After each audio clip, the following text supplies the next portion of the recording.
Nimona, released by Annapurna Pictures as well as Netflix, of course, this year's recent nominee for Best Animated Feature of 2023. It is quite a charming one, starring the voice talents of Chloe Grace Moretz as the title character, Nimona, a shape-shifting, snarky young girl whose history is such a mystery in its own folklore, who also chooses to become the sidekick to a wrongfully accused knight named Ballister Boltheart, voiced by Riz Ahmed, for the murder of the queen of the Night-to-Night Knights, and help him prove his innocence. The funny thing is, the knight has been trained, of course, to execute such a shape-shifting creature. Directed by Nick Bruno and Troy QUANE, who have been longtime animators. Bruno, who has worked on 4 of the latest Ice Age films, Rio 1 and 2, and QUANE having worked as an animator as far back as Beauty and the Beast, The Enchanted Christmas. You all remember that one? But this is their second feature directorial effort, after Spies in Disguise. And here they construct quite a conventional story with modern nuances, such as Ballister being a gay knight and his partner Ambrosius being such as strong of a knight as he is, if not more so. And since Ambrosius is loyal to the director, voiced by Francis Conroy, he's at such a dilemma of having to fight and potentially execute his own lover. The film was originally a Disney picture, having 70% of it done, filmed. But when Disney shut down briefly in 2021, the picture was then picked up by Netflix, and then DNEG Animation finished the rest. Apparently based on the graphic novel of the same name by N.D. Stevenson, who had a lot of influence in the picture, even while it was being shopped around after its cancellation, which was a huge loss for Blue Sky Studios, given to its progressive flavor. Now, I will get into some spoilers here, so you've been lovingly warned, but I'll start out with something not too spoilery.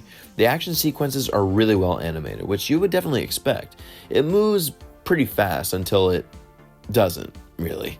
There are some moments that definitely slow it down a bit, but it obviously is to build such exposition and to build the teamwork and chemistry between Nimona and Ballister. Chloe Grace Moretz and Riz Ahmed definitely do a good job with their voice work, of course.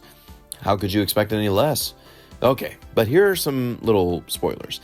I was definitely thrown off with the scene where Ambrosius comes into the director's throne room, practically to accuse her and get the truth, and then boom, stabs the dude all the way through, and how he makes such a Chaplin-esque, elaborate, over-the-top Three Stooges death scene is just utterly off-putting at first, because my darkened heart was like, no, let it remain serious for Christ's sakes, as the director is still confessing, and let her evilness speak here.